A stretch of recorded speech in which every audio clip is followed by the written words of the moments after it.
আসসালামু আলাইকুম প্রিয় শিক্ষার্থীবৃন্দ, কেমন আছো সবাই? আশা করি আল্লাহর রহমতে সবাই ভালো আছো।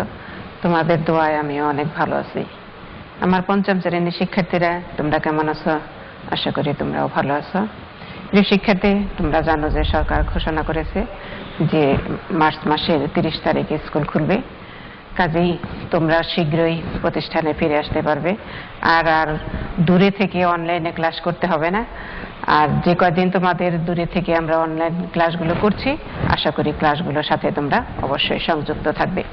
কারণ যেহেতু তোমরা পঞ্চম শ্রেণীর ছাত্রছাত্রী, পিএসসি পরীক্ষা আছে সামনে, এই জন্য তোমাদের পড়াশোনায় অবশ্যই মনোযোগী হতে হবে। প্রিয় শিক্ষার্থী, তোমরা জানো যে আমি অধ্যায় 4 শুরু করেছি, আর অধ্যায় 3টা নিজাম স্যার শুরু করেছে, এই জন্য আমি 4 শুরু করেছি। 4 থেকে আমি প্রথম একটা ক্লাস নিয়েছিলাম পার্ট 1 থেকে।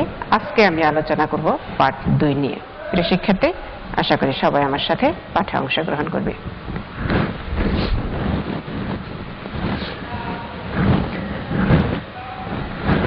প্রিয় শিক্ষার্থী, আজকের পাঠে সবাইকে স্বাগতম।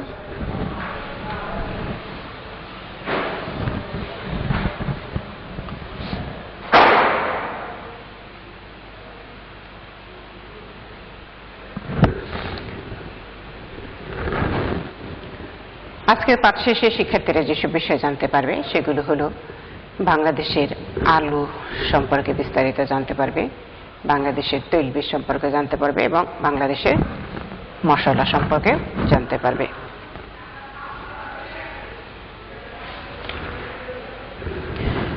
প্রিয় শিক্ষার্থী, আমরা জানি যে বাংলাদেশের ফসলগুলোকে 2টা ভাগে ভাগ করা হয়। একটা হলো খাদ্যশস্য আর একটা হলো অর্থকরী ফসল।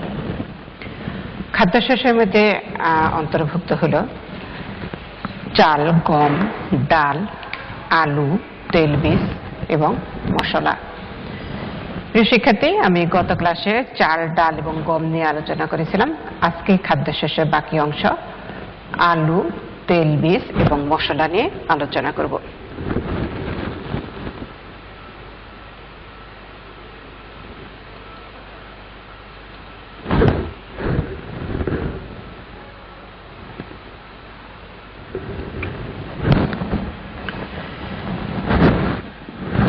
আলু একটি প্রয়োজনীয় খাদ্য। আমাদের দেশের উর্বর দোআঁশ এবং বেলে মাটি আলু চাষের জন্য বিশেষ উপযোগী। প্রিয় শিক্ষার্থী, তোমরা সবাই আলু চিনো। আমাদের খাবারে প্রায় দৈনন্দিন খাবারে আলুটা ব্যবহার হয়ে থাকে, এই জন্য আলুকে একটি প্রয়োজনীয় খাদ্যশস্য বলা হয়। আমাদের দেশের উর্বর দোআঁশ ও বেলে মাটি আলু চাষের জন্য বিশেষ উপযোগী। প্রিয় শিক্ষার্থী, উর্বর দোআঁশ এবং বেলে মাটি আলু চাষের জন্য বিশেষ উপযোগী। এখানে গোল আলু ও মিষ্টি আলুর চাষ বেশি হয়। দেশের চাহিদা মেটানোর পর উদ্বৃত্ত আলু বিদেশে রপ্তানি করা হয়।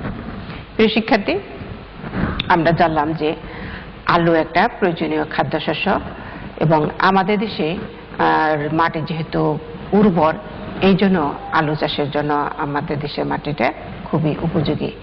তবে আমাদের দেশে দোআঁশ মাটি, বেলে মাটি, এঁটেল মাটি, এই বিভিন্ন ধরনের মাটি আছে। তবে আলু চাষের জন্য উপযোগী মাটি হলো উর্বর দোআঁশ এবং বেলে মাটি। উর্বর দোআঁশ এবং বেলে মাটি আলু চাষের জন্য বেশি উপযোগী। আর বাংলাদেশে 2 ধরনের আলু চাষ হয়, একটা হলো গোল আলু আর একটি হলো মিষ্টি আলু। সাধারণত গোল আলুটা আমরা সবজি হিসেবে খেয়ে থাকি, আর মিষ্টি আলুটা আমরা কেউ কেউ সবজি হিসেবে খেয়ে থাকে বা সবজি হিসেবে ব্যবহার করে থাকে, আবার এটা ভাতের পরিবর্তেও মিষ্টি আলুটা মানুষ খেয়ে থাকে। তবে বাংলাদেশে প্রচুর পরিমাণে আলু উৎপাদন হয়। এই কারণে আমাদের দেশের আলু মানুষের চাহিদা পূরণ করার পরেও কিছু আলু উদ্বৃত্ত থাকে এবং যে আলুটা উদ্বৃত্ত থাকে সেটা আমরা বিদেশে রপ্তানি করি। 2 নম্বর খাদ্যশস্য হলো তেলবীজ। আমরা তৈল দিয়ে অনেক খাবার রান্না করি। সরিষা, বাদাম বা তিসির বীজ পেষণ করে আমরা তেল পেয়ে থাকি। তবে চাহিদা পূরণের জন্য আমাদের বিদেশ থেকে তৈল আমদানি করতে হয়। প্রিয় শিক্ষার্থী, আমাদের খাদ্যের আরেকটি গুরুত্বপূর্ণ খাদ্যশস্য হলো তেলবীজ। তেলবীজটা থেকে তেল তৈরি হয় বা তেল উৎপন্ন হয়। এটা মেশিনে গুঁড়া করে তেল তৈরি করা হয়। আর আমাদের খাদ্য রান্না করার ক্ষেত্রে তেলটা অত্যাবশ্যকীয় একটা উপাদান। তেল ছাড়া খাবার রান্না করা সম্ভব নয়, এবং তেল ছাড়া খাবার রান্না করলে সেটা যেমন সুস্বাদু হয় না, তেমনি আমাদের শরীরের যে খাদ্যের একটা উপাদান চর্বি বা তেল, সেটার চাহিদারও পূরণ হয় না। কাজেই তেলটা হলো আমাদের খাদ্যের একটা অত্যন্ত গুরুত্বপূর্ণ একটা উপকরণ। তবে তৈলবীজ ফসলগুলো হলো আমাদের দেশে যেসব তৈলবীজ ফসল উৎপাদন হয় সেগুলো হলো সরিষা, তারপরে বাদাম, তিসি। তবে এইগুলো ছাড়াও সয়াবিন থেকেও তেল তৈরি হয়, যেটা সয়াবিনটা আমাদের দেশে পাম থেকেও তেল তৈরি হয়। তবে সয়াবিনটা আমাদের দেশে উৎপাদন খুব কম, নেই বললেই চলে। এই জন্য আমরা দৈনন্দিন জীবনে যে খাবারের যে সয়াবিন তেলটা ব্যবহার করি সেটা আমাদের বিদেশ থেকেই আমদানি করতে হয়। এই জন্য দেখা যায় যে পরিমাণ সরিষা, বাদাম এবং তিসি থেকে যে পরিমাণ তেলটা আমাদের দেশে উৎপাদিত হয় সেটা আমাদের দেশের চাহিদা পূরণ করতে পারে না। এই জন্য আমাদের বিদেশ থেকে তৈলবীজ আমদানি করতে হয়, তৈলবীজ অথবা তৈল আমদানি করতে হয়। প্রিয় শিক্ষার্থী, তাহলে তৈলটা আমাদের একটা অন্যতম গুরুত্বপূর্ণ খাদ্যশস্য। যদিও আমাদের দেশের মাটি উর্বর, কিন্তু তৈলবীজ গুলো এখন আমাদের দেশে কম উৎপাদন হয় এবং তৈলের চাহিদা পূরণের জন্য আমাদের বিদেশ থেকে তেল আমদানি করতে হয়। নাম্বার 3, মশলা। খাবারকে সুস্বাদু করতে আমরা খাবারে বিভিন্ন ধরনের মশলা ব্যবহার করি। আমরা পেঁয়াজ, রসুন, আদা, মরিচ ইত্যাদি উৎপাদন করি। দেশে যে পরিমাণ মশলা উৎপন্ন হয় তাতে দেশের মশলা চাহিদা অনেকখানি পূরণ হয়। তবে ঘাটতি মেটাতে কিছু পরিমাণ মশলা আমাদের আমদানি করতে হয়। প্রিয় শিক্ষার্থী, এই খাদ্যকে সুস্বাদু করার জন্য যেমন তৈল একটা অত্যন্ত প্রয়োজনীয় উপকরণ, আবার মশলাও খাদ্যকে সুস্বাদু করতে, আমাদের খাবারকে সুস্বাদু করতেও খাবারে মশলা ব্যবহার করা হয়। এই জন্য মশলাও খাবার তৈরির একটা অন্যতম গুরুত্বপূর্ণ উপকরণ। আর মশলার মধ্যে অন্তর্ভুক্ত হলো পেঁয়াজ, রসুন, আদা, মরিচ ইত্যাদি। এছাড়া আরো বিভিন্ন ধরনের মশলা আছে, জিরা, তারপরে ধনিয়া, তারপরে লং, এলাচি, দারচিনি ইত্যাদি বিভিন্ন ধরনের মশলা ব্যবহার করা হয় খাবারে। কিন্তু আমাদের দেশে এই জিরা অথবা গোলমরিচ, এলাচ, দারচিনি এগুলো উৎপাদন হয় না। আমাদের দেশে উৎপাদন হয় পেঁয়াজ, রসুন, আদা এবং মরিচ।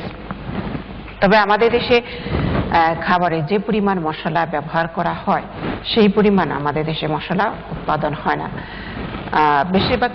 বেশিরভাগই উৎপন্ন হয়, অল্প কিছু পরিমাণ মশলা আমাদের বিদেশ থেকে আমদানি করতে হয়। তাহলে আমরা জানলাম যে মশলাও খাদ্যের একটা অন্যতম গুরুত্বপূর্ণ উপকরণ। এরা মশলা খাবারকে সুস্বাদু করে। আর বিভিন্ন ধরনের মশলা, পেঁয়াজ, রসুন, আদা ইত্যাদি আমাদের দেশে তৈরি হয়, তবে চাহিদার তুলনায় কম উৎপাদন হয়। এই জন্য আমাদের বিদেশ থেকে আমদানি করতে হয়। পার্শ্ববর্তী দেশ ভারত থেকে আমরা পেঁয়াজ আমদানি করে থাকি। এই জন্য দেখা যায় যে প্রায়ই যে পেঁয়াজের বাজার অস্থির হয়ে যায়। যদি ভারত পেঁয়াজ দিতে অস্বীকৃতি জানায় বা দিতে নারাজ হয়, তখনই দেখা যায় যে পেঁয়াজের বাজারে এক ধরনের অস্থিরতার সৃষ্টি হয় এবং পেঁয়াজের মূল্য অনেক বেড়ে যায়। প্রিয় শিক্ষার্থী, আমরা আজকে খাদ্যের শস্যের যে 3টা উপকরণ, 3টা ফসল সম্পর্কে জানলাম, আলু, তেলবীজ এবং মশলা। প্রিয় শিক্ষার্থী, আজকের পাঠের উপর আমরা কিছু মূল্যায়নের প্রশ্ন রেখেছি। দেখি তোমরা যেসব বিষয়ে আলোচনা করা হলো তার মধ্যে থেকে যে প্রশ্নগুলো জিজ্ঞাসা করছি আমি, দেখি তো উত্তরগুলো তোমরা পারছো কিনা। বাংলাদেশের আলু চাষের উপযোগী মাটি কোনটি? বাংলাদেশের আলু চাষের উপযোগী মাটি কোনটি? প্রিয় শিক্ষার্থী, আমি জানি অবশ্যই উত্তরটা তোমরা পারো। বেলে দোআঁশ এবং উর্বর দোআঁশ এবং বেলে মাটি আলু চাষের জন্য উপযোগী। প্রিয় শিক্ষার্থী, উর্বর দোআঁশ এবং বেলে মাটি আলু চাষের জন্য উপযোগী। প্রিয় শিক্ষার্থী, এই প্রশ্নটা অত্যন্ত একটা কমন প্রশ্নটা প্রায়ই পরীক্ষায় তোমাদের অভ্যন্তরীণ যে পরীক্ষাগুলো হয় সেখানেও থাকে, আবার তোমাদের যে পিএইচডি পরীক্ষা সেখানে থাকার সম্ভাবনাও আছে। প্রশ্নটার উত্তরটা তোমরা মনে রাখবে। বাংলাদেশে আলু চাষের উপযোগী মাটি কোনটি? বাংলাদেশের আলু চাষের উপযোগী মাটি হলো উর্বর দোআঁশ এবং বেলে মাটি।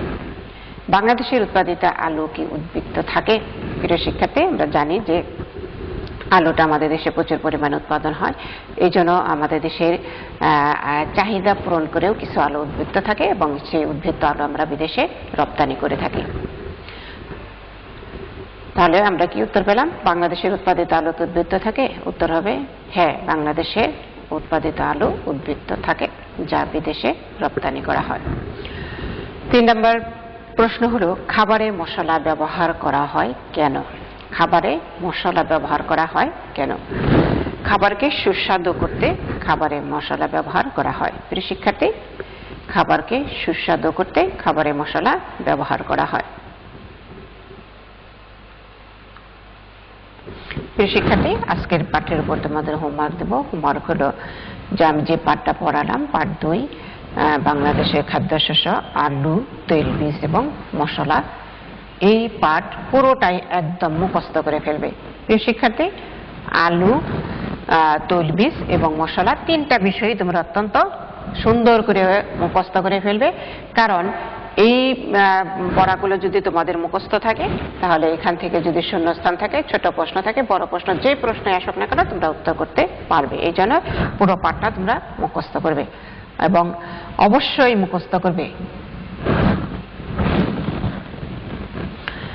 প্রিয় শিক্ষার্থী, সবাই ভালো থাকো, সুন্দর থাকো, আর পড়াশোনায় অবশ্যই মনোযোগী থাকো। এই দোয়া করে আজকের মতো এখানে শেষ করছি। আল্লাহ হাফেজ।